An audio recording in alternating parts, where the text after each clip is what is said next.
Why, hello everyone. Welcome back to Final Fantasy XVI on PlayFrame and the world map. Probably looking a little bit different than last time. Yep, something's missing.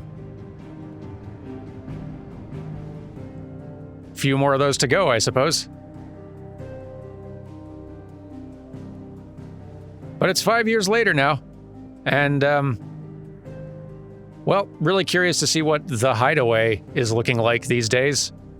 Hopefully slightly more hidden than last time. Amongst the unfading remnants of ambitions long forgotten, do Clive and his companions forge a path to a better tomorrow.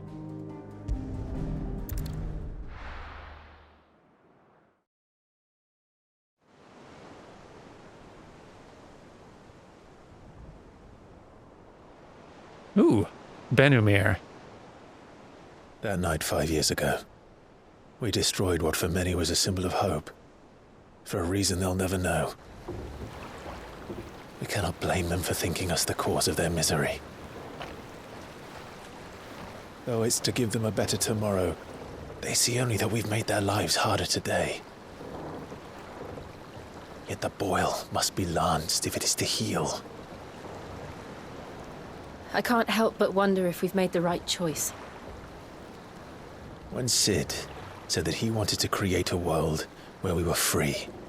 Free to choose our own path.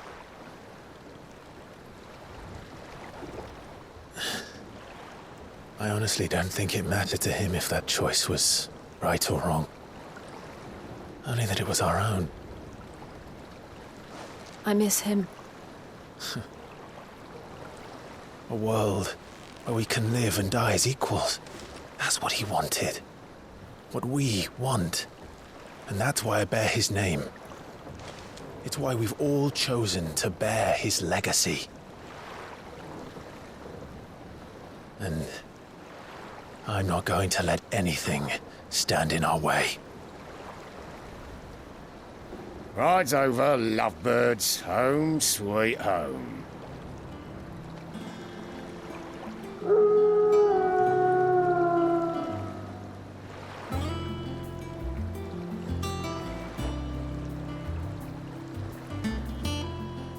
Honestly, this seems like a bit of an upgrade.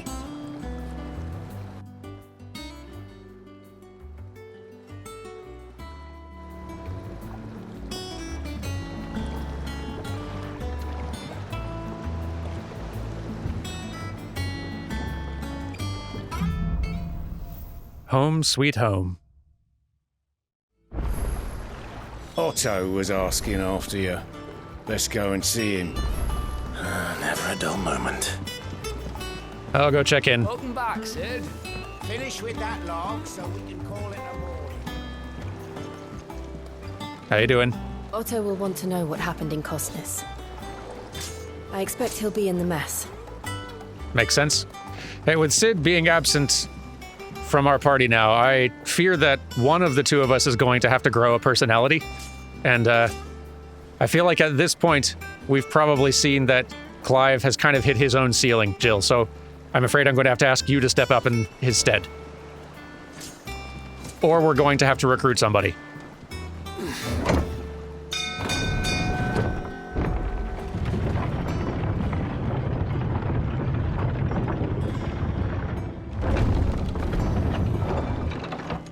Look, it's Sid. What a nice HQ we've got now, though.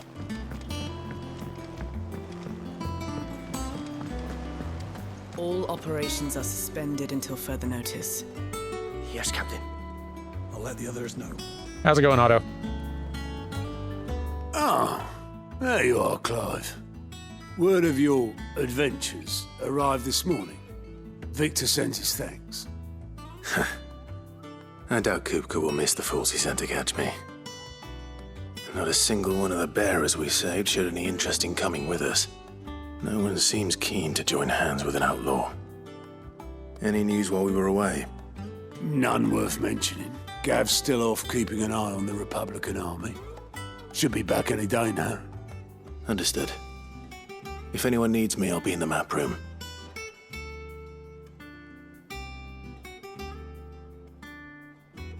Still can't work that one out. There must be better places than the hull of a gutted airship to bury your nose in a book. Yet this is where she's chosen to be. And I'm sure she has her reasons. Well, we'll have to check in, but first... Hi, Nectar. You're wondering what this new board is behind me, aren't you? All in good time, my furless friend, all in good time. I look forward to it, Nectar. Hello, I don't know if we've been introduced. I'd trust I'm not intruding. Back from your mission? I'm beginning to think your habit of surviving cannot be attributed to luck alone. One might say the same of you, Vivian Ninetails. I'll have you know that only 4 attempts have been made on my life, and none was especially memorable. So, to what do I owe the honor? Could it be that you've come for one of my lessons? Is that so hard to believe? Very well then. Shall we start with the state of the realm? To absolutely no one's surprise, she finds herself at the mercy of armies and outlaws. Well, mostly armies. Though that's not for want of trying, is it, Clive? But the real question is, how did we get here?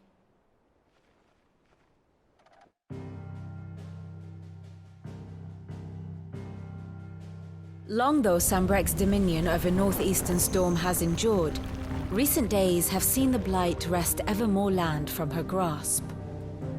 For which reason she has continued to wage war on her rival across the strait, hoping to claim less blackened pastures. But Odin would sooner pawn his sword than Waloed relinquish Ash. And the Empire pays dearly for every blade of grass bent beneath Sambrequois boots. Little wonder then that Sylvester set his sights on the crystalline dominion, an altogether easier target, possessed of no less ether. It was 5 years ago, while you were busying yourself with the destruction of Drake's head, that the Empire made its move, subjugating its theretofore neutral neighbor, a nation which could legitimately claim to be the center of the world. Certainly, there is no better place to stage an army. From there, the Holy Empire's reach spans the Twins. The non-aggression treaty was the only thing keeping them in check. But if they truly broke the pact without provocation, it is only a matter of time before others reply in kind. The Holy Empire, the Dhalmekian Republic, the Kingdom of Waloed, and of course, our friends in Yaran. Who will be left standing, I wonder, when the last drop of blood is spilled? Vivian, we could have used you 20 hours ago. You were born in Twinside. Do you not fear for your home? Oh, dark clouds are wont to gather over the Dominion. Yet in spite of it all, she has ever endured. And when the storm has passed, I am confident she will remain. Now, as to the matter of payment for today's lesson, complete a simple errand for me and we shall consider ourselves even. Even? Right. Return this volume to old tomes in the shelves. Tell him it was, adequate. I suppose it wouldn't hurt to visit our resident historian. That it would not. What's a symbol over your head? What's going on? Here for another of my lectures. This is such a great character and feature to offer, and bonkers that it didn't show up until now. This sort of like, your nice little motion graphics presentations would have been really helpful for getting that early understanding of who everyone is and what's kind of going on. You wouldn't even have to explain all of it, just like enough of it to have the basic grounding to know who the Royalists or the Imperials are, or which side, like who Waloeders are and where they're from and what's good. Boy, that would have been helpful. It is so wild they did not do that until literally 15 to 20 hours in. Anyway, tell me about yourself. One would think That my role was abundantly clear by now. I offer you and yours the guiding light of knowledge, that of matters military and political, both past and present, that it might illuminate your way ahead. For it is only by understanding what has come before that one might steer one's way toward a brighter future. Your role, meanwhile, is to ensure that I remain furnished with as much information on the state of the realm as your people can muster, in order that I might continue to appraise the dispositions of the great nations and those who rule them. And of course, to pay attention during my lectures. It would not do to appoint the storied Nine-Tails as your tutor only to disregard her expert advice. Hey, are you interested in joining our party? You've got some personality. Ask about coming to the Hideaway. I admit. When I took up my professor's bonnet and began teaching at the University of Canver, I did not think for a moment that I would one day count Sid the Outlaw among my pupils. But nor did I imagine that my fellow educators would have designs on my life, and we both know how that ended. Has it been a year already? Such is the peril of an overly inquisitive mind, I suppose. One is wont to uncover that which others would go to great lengths to ensure remain hidden. Were it not for you and our mutual friend having come to the rescue, my curiosity would likely have proved fatal. But instead, I was not only saved, but granted a new lease on life, as personal tutor to a band of outlaws, no less. A far more reputable fellowship. Than anything in the academic world, I assure you. And the Crystalline Dominion, tell me more. My beloved homeland. The crossroads of Valisthea, where one only has to stroll the streets to hear news from every far-flung corner of the realm. Its mother crystal yields more shards than any other, and its lands even now remain untouched by the Blight. It is a blessed country indeed. Or at least, it was. Until Sombrek elected to invade and establish a new holy capital upon Twinside's heretofore neutral shores. It pains me to see the land I loved so changed, and even more to know that I did not predict it. I knew that Emperor Sylvester had designs on the Dominion, but to abandon Oriflamme, the seat of the Holy Empire since its inception, seemed too audacious a move even for him. Well, thanks for that update. Really appreciated it. So, wait, if I click on this again now, do you give us the same presentation, or? What is it that you wish to learn? Oh, you're just sort of like a different type of lore person. By speaking with Vivian in the Hideaway's map room, Clive can view the state of the realm and learn more about the current goings-on in Valisthea, revisit any of the Nine-Tails' past lessons, or take a deeper look at the relationships of those individuals in Clive's orbit. It seems so useful. A comprehensive grid of important persons and their respective relationships.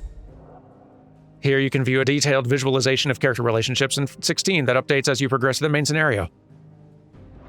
That's lovely. What a great idea.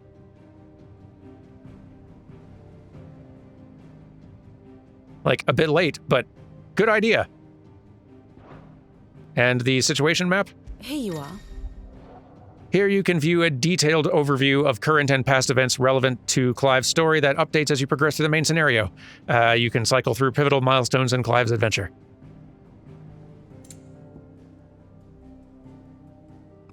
Yeah, just this whole map kind of showing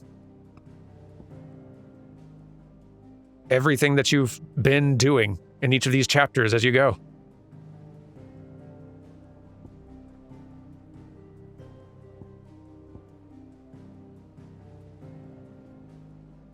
That's really cool. Like, I love this visualization. This is super helpful and interesting. And, like, something that Final Fantasy games never really do, or never really, like, have much cause to do, because usually the worlds and the goings-on in different parts of the world that you're in Final Fantasy stories just aren't that important, ultimately. Not so much as they are to this particular one. But I love this. This is great.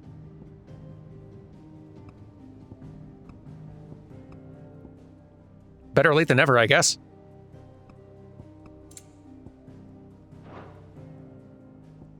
I'm sure we'll be checking in with you plenty. Thus ends today's lesson. Okay. Let's check in with Harpocrates. Good to know that one's still with us.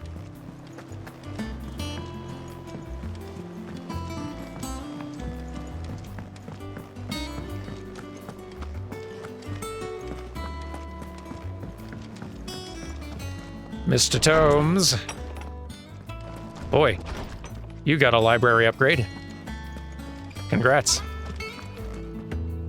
Lawsman Harpocrates. Best seat in the house. Now that is a name I have not heard for a long time. So long, in fact, I had half forgotten it was mine. Welcome home, Clive. You were missed, as always. I believe this belongs to you. Vivian asked me to return it. On Gods and Men, a heavy leather-bound tome containing the findings of one Anaximander of Canver, a renowned theologian who spent most of his life chronicling Valisthea's diverse religious history.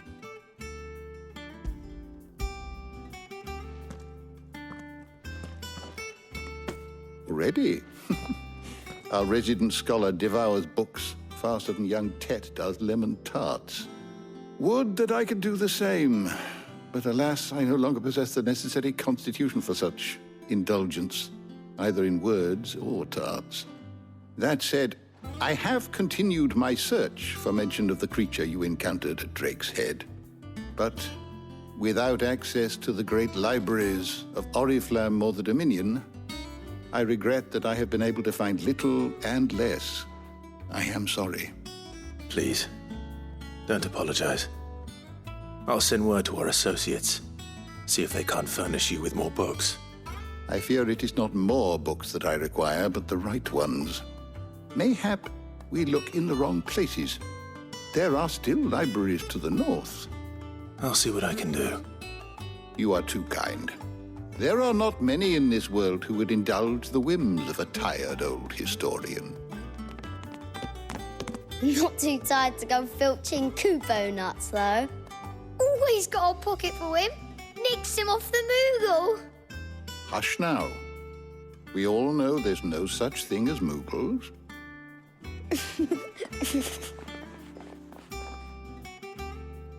The twins seem well. Aye. Yet they laugh far too little for one so young. The loss of their parents weighs heavy on them, however well they hide it.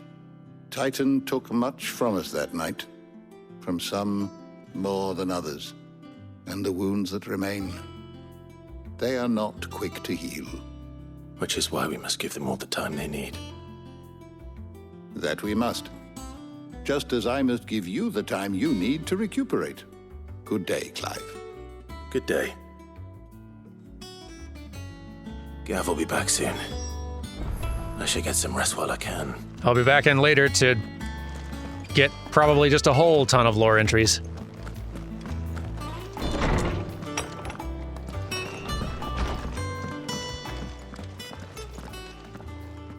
Not back a blink and you're already off solving everyone's problems. It looks good, Clive. Goes well with the scowl. I'd had that brand for so long. I'd forgotten what life was like without it. What it was like to be myself. And it's all thanks to you, Talia. The scalpel did most of the work. Ah, before I forget, a rider was here with a letter from Gav. Otto left it on your desk. Otto stole us. All right, I'll have a look. And then you get some rest.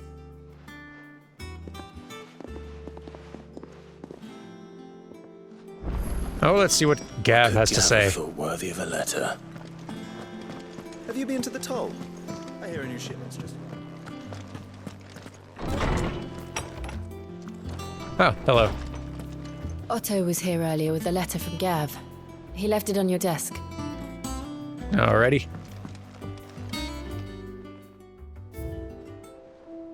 Oh, Wall of Memories. The Oath. Created the day Clive pledged his allegiance to Cid, this crystal shard transfixed with twin daggers is a powerful reminder of a promise made, a friendship forged, and a legacy inherited. Neat. It's a neat thing to have. The letter, though. Here we go.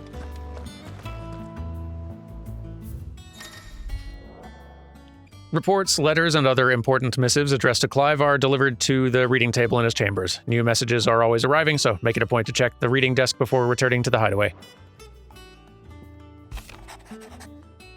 The Republican army marches on the Empire at Twinside, and the men of the Rock have been summoned to the front. Something big is brewing, I reckon. I'll see you're done to wear upon my return. Gav. Glad that one's still with us, too. What does Gav have to say? The Republican army is on the march, leaving Randalar in Hugo Kupka's charge. With him and his men occupied with the defense of the capital, they're less likely to trouble us. Good news, then. It's more than that. This is our chance, the one we've been waiting for.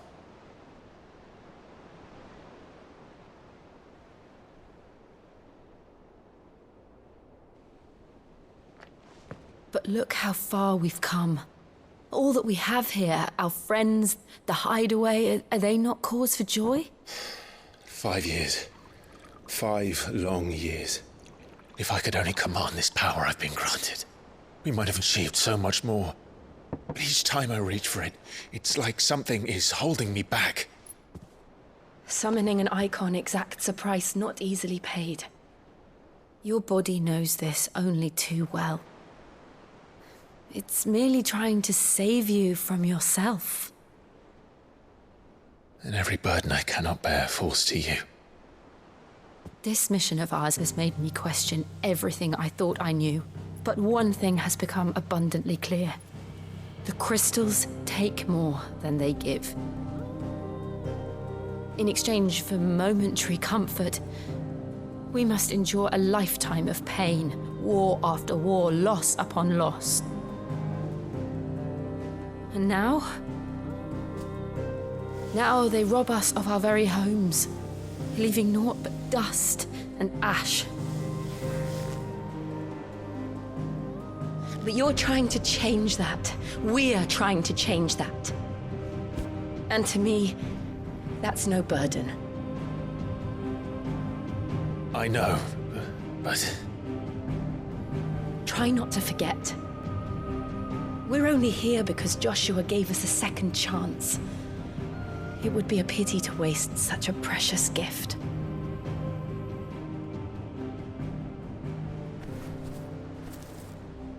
He did. He was there. It wasn't an illusion. I heard him call out to Ultima.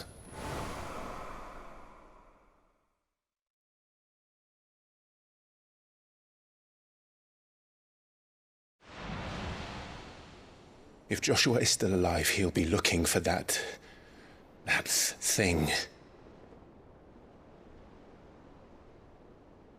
Do you think he will ever come back? I know he will. And we must be ready when he does.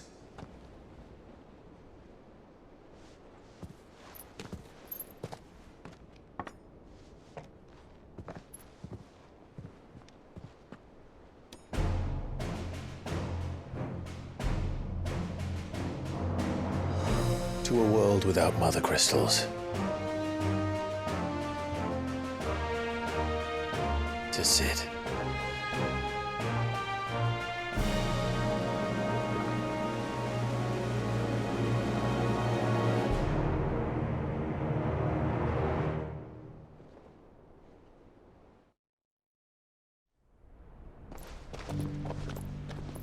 Meanwhile,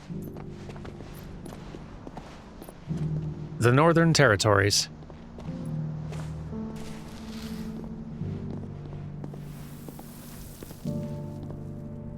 And so the North is lost. I knew that the Blight spread ever more swiftly, Your Grace. But this is far, far worse than any could have imagined. It is only a matter of time before the twins are no more.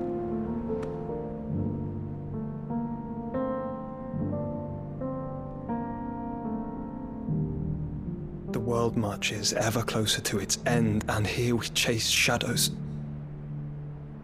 Tell me, brother, are our efforts in vain?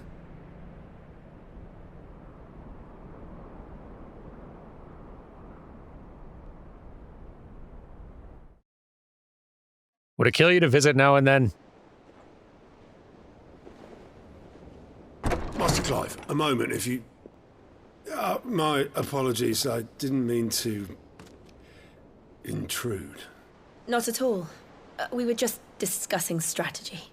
Speak freely, Otto. It's Martha, from the inn. She's gone missing. Anyway, I'll be in the mess when you've finished. Very well.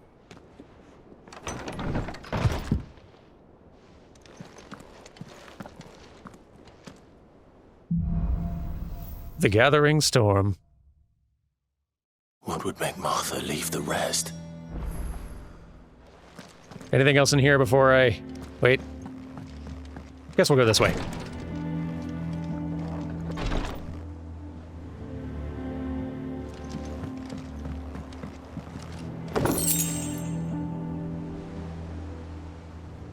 Our version of the Hideaway does have significantly better views. Thanks, Titan, I guess. If something has happened to Martha, we need to speak with Otto. Okie dokie.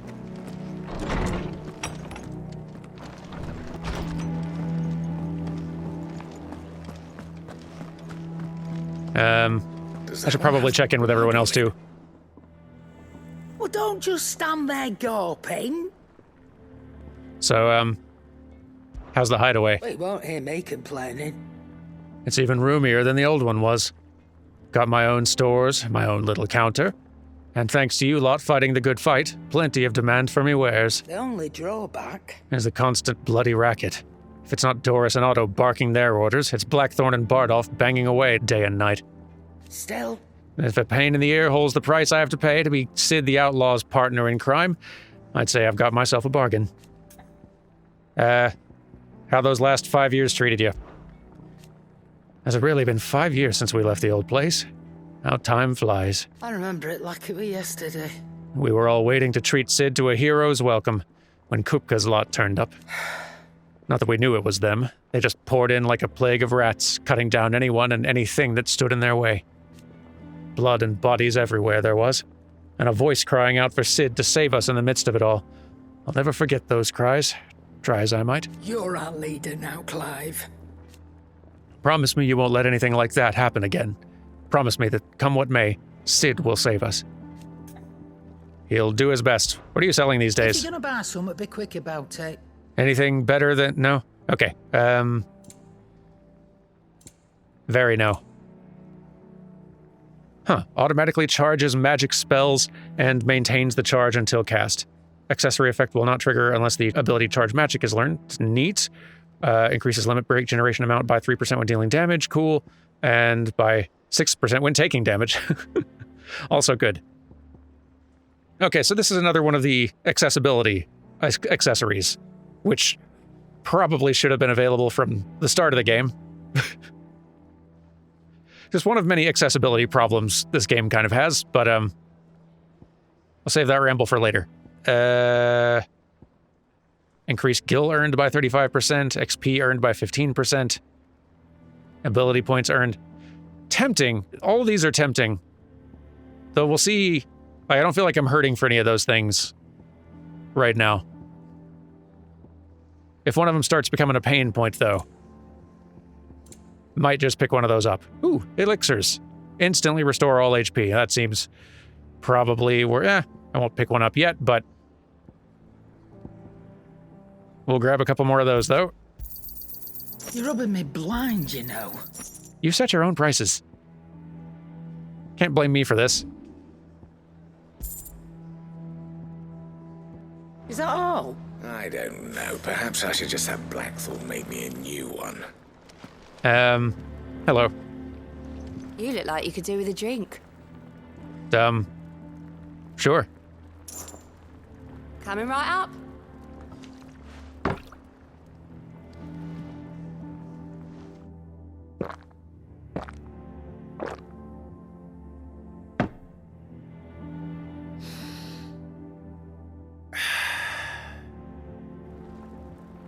Oh, keep your mug handy. Well, thank you. Have we any more knuckle pies? Let's see. Molly used the last.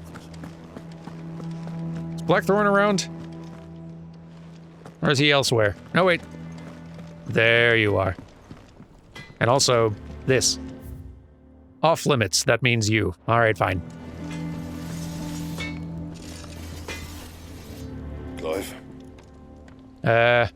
You know, I suspect I know about the Hideaway in the last 5 years at this point. So I could use a hand. And a better sword, thank you. No scratches, right? Good and good. Anything that can be significantly improved? Not that much, really. Nah, we're good. And? Appreciate it. Okay. Let's find Otto. So... What do we know, Otto? Some lads from the Imperial garrison in Rosaria started a fight over at Martha's Rest. Blood was spilled, bones were broken. The usual. But somewhere in the middle of it all, Martha vanished without a word to anyone. And that ain't like her, Clive. Something's not right. You think this was planned? Course it bloody was. Ever since Eastpool, the Empire's been tightening its grip round the Duchy's balls. They've strung up everyone who's ever set eyes on a runaway, claiming they're traitors to the Holy Throne, conspiring to restore the House of Rosfield to power. And now it sounds like the bastards have turned their attentions to the pallbearers meek enough to stay put. Naturally, old Martha could see the way the wind was blowing, complained that it was getting harder and harder to take bearers in. And now she's missing. If she's fallen into the hands of the Empire, we could be next. Couple of curse breakers are already on their way to the inn. They should help speed up the search. But if this is as bad as I think it is, you might end up having to save their asses and all. Don't worry, Otto. I'll make sure everyone gets home safe.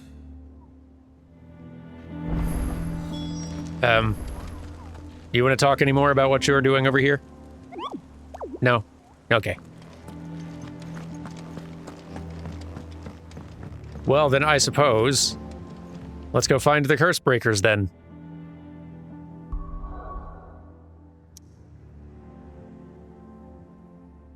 Except there are side quests here. Of course, silly me. What am I missing? Oh, down there. I see.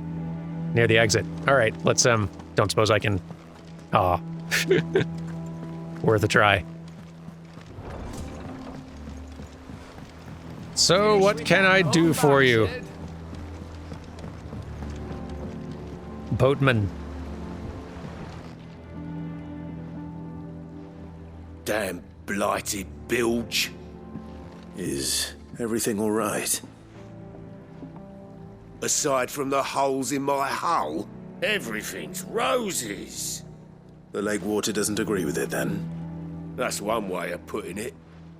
And unless you got some grand scheme to suck the black from the lake like we do in the atrium, that slurry'll keep eating away at the timber like young Ted does our lemon tarts. Boy, Ted has a reputation here. Suppose a coat of pitch might stave off the rot for a moon or so. Assuming we had any pitch, which we don't. Not any bloody more. Doubt the old tub's got more than a dozen runs left in him. Well, I'll find you some pitch then. Of course, Obolus. Your skiff is our only means of reaching the mainland. Without it, we'd be lost. Well, I'm glad someone round here sees it that way. To make pitch, you need pitch trees. But in case you haven't noticed, live trees are one of the 1,000 things sorely lacking in the Deadlands. Now, I'm not so unkind as to ask you to fell a faraway forest and lug the logs back here to the mere, which is why we'll be needing a suitable alternative. And it just so happens I once heard the thorny pitchers of Curltail Falls cover themselves in a sticky wax to trap birds and beetles and whatnot. Might be enough to tide me over. Sounds easier than felling a faraway forest. That's for certain. Very well. So, where would I be doing this task for you? Not here, presumably. Well, here. I'll consult the world map. Maybe grab some from here.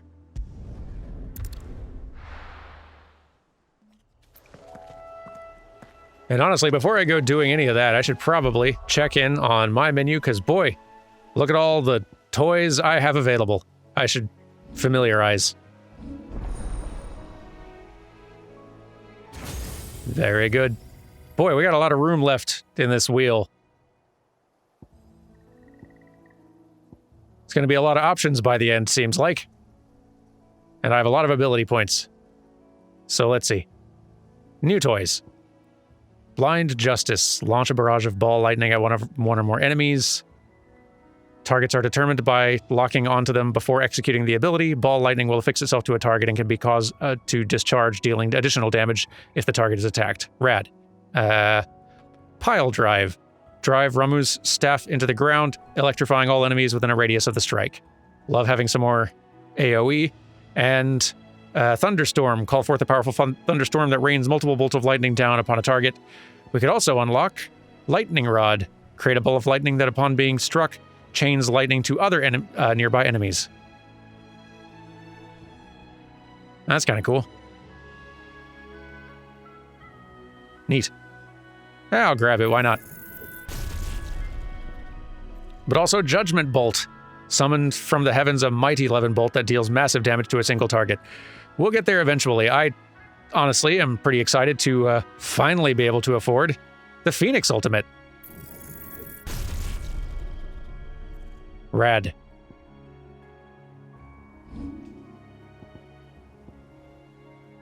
So Pile Drive there, Thunderstorm there.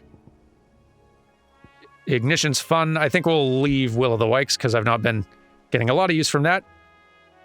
Flames of Rebirth seems like a good time.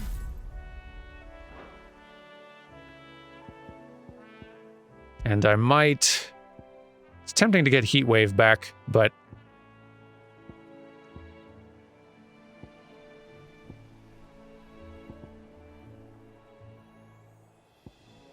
we'll keep Ignition going. It does do more damage, seems like.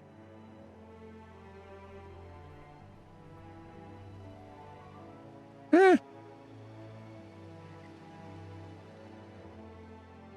we'll keep Ignition for now. Okay.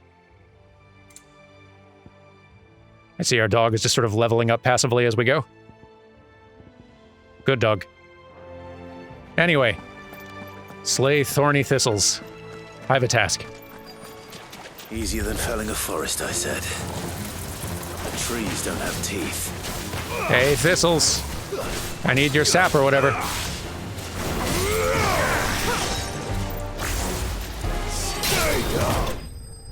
There we go. I can't imagine Obelisk needing any more than this. Time to head home. Got what you need. Hopefully. Well, did you find me some wax? Find is one way of putting it. A sticky substance found in the pitcher of a carnivorous plant which thrives in the Rosarian lowlands.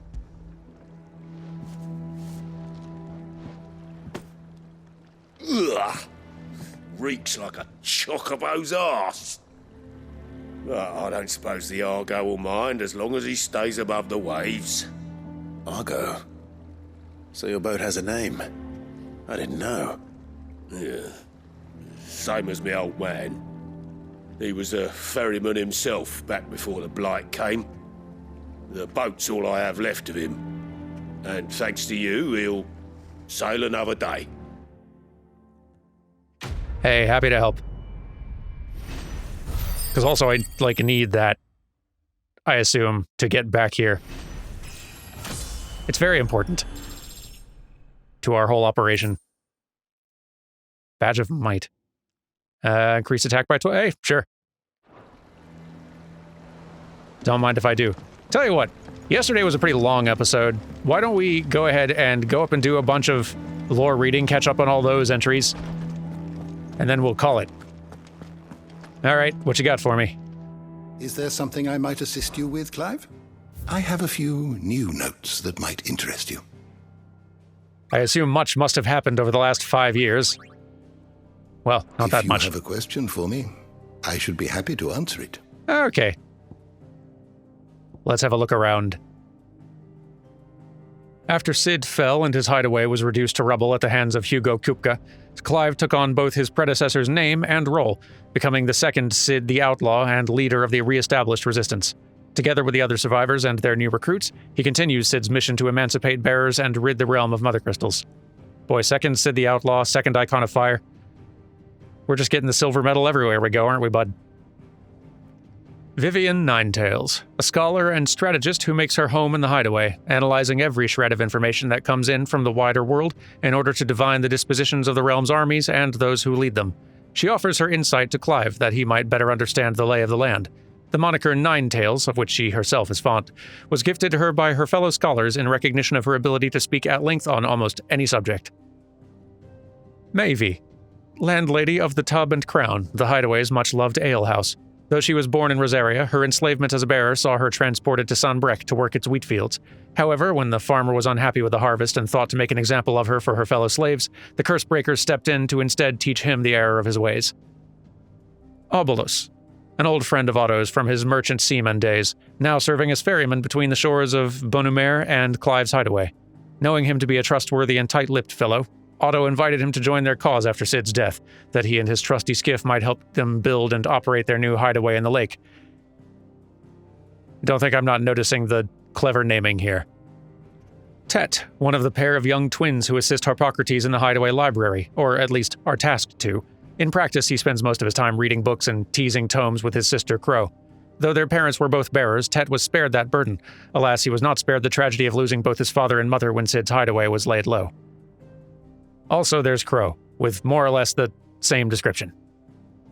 Victor, a friend of Cid's and later Clive's, who keeps an ever-attentive vigil on the comings and goings in Dhalmekia from his hometown of Kosnes. The attendant to Joshua, companion and protector of Joshua Rossfield, dominant of the Phoenix. As loyal as she is dangerous, her blade is ever at the ready for any who might mean her master ill, and her tonics ever at hand to heal the sickly prince's hurts. Joshua addresses her by the name Jot, but it is unclear whether this is her true name or another pseudonym.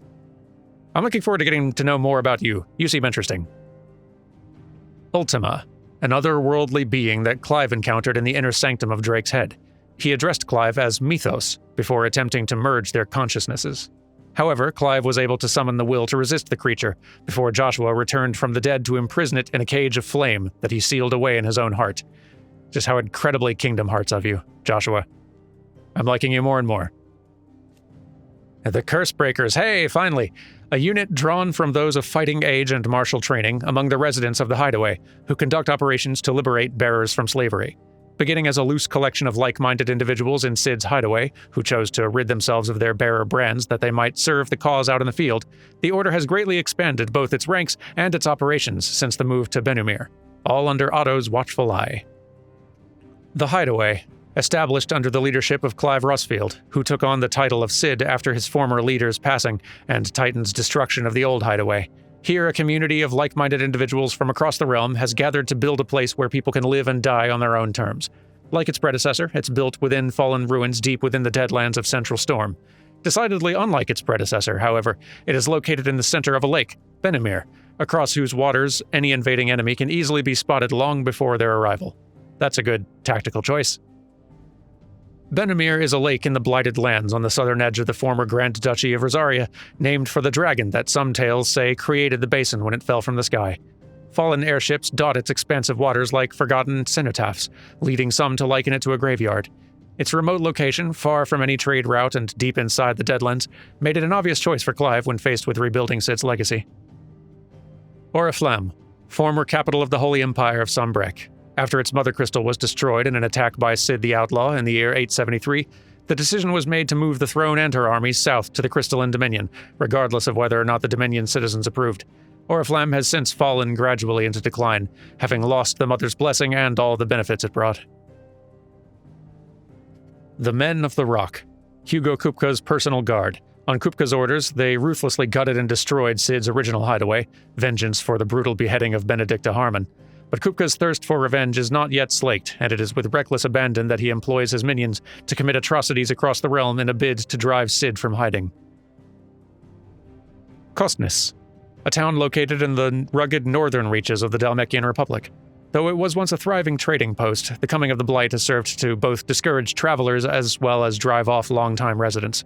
All that now remain are refugees fleeing from elsewhere, the black marketeers who prey upon them, and barely enough soldiers to keep the peace, or rather, to pretend to when they're not being bribed to look the other way. Heart of the Mother Crystal, the brightly shining convolution of shards that sits at the center of each Mother Crystal. When a heart shatters, so too does the mountain around it. Since time immemorial, sanctuaries have been built around the hearts for the worship and protection of these irreplaceable treasures. The inner sanctum, sacred chambers in which the hearts of the Mother Crystals are enshrined. Believed to have been created before the time of the Fallen, they retain a portentous air even now, long after mankind has forgotten their significance. Ethereal tolerance, the ability to resist the effects of ethereal exposure. This is higher in bearers and dominants, allowing them to survive concentrations of ether that would turn any human who lacks their gift. Some animals, including chocobos, also have a natural resistance to the effects of ether, but one of the many reasons why the birds are so beloved across the Twins. Ether floods, pools of concentrated ether that form on the land's surface, thought to be caused by an imbalance in the diffusion beneath. Though ether is usually invisible, at flood-level concentrations it takes on a blue glow. Those with a natural etheric tolerance can survive exposure to a flood, at least for a short time, but most living beings will eventually succumb to its effects, losing their minds and turning akashic. Akashic, the irreversible change brought about by a living being's overexposure to ether. Creatures are stripped of any intelligence or sense of self they may once have had, and become suffused with life force, usually manifesting as extreme strength and aggression. Flora can also turn, resulting in their twisted overgrowth. Those with ethereal tolerance, however, such as dominants and bearers, are less likely to turn akashic. Missives, the second simplest method of long-distance communication used in Valisthea, after whispering one's message to a traveling trader and trusting in the strength of their memory. Though letters are more prone to interception than stolaces, they have the advantage that they can be sent to those one does not know. Their major disadvantage, that the majority of the common folk of the Twins can neither read nor write, limiting their exchange to those of a certain level of education. Efforts are underway to offer such an education to the bearers of the Hideaway, and many are already more confident readers and writers than their former masters. Mythos, the name by which Ultima addresses Clive. It appears to be his title for the vessel for limitless power that he means to make of the young Lord Marquis. But to what end he requires such a thing, only Ultima knows. Typhon, seemingly drawn to the destruction of the heart of Drake's head, Ultima emerged from a tear in reality wearing the skin of Typhon, a withered and wizened colossus, and drew Clive into a space between worlds wherein the ethereal entity might test his worth as a vessel. And with that, I think we are caught up. The door to the shelves shall ever be open. Thanks, Tomes. All right. We've had quite the week. Let's go ahead and call it. I'll see you all on Monday as we get out there and find those curse bearers and continue this here main story and see what the world looks like 5 years later. Probably not better in most ways, but, well, we'll find out. Take care till then, everyone. See you Monday. Bye!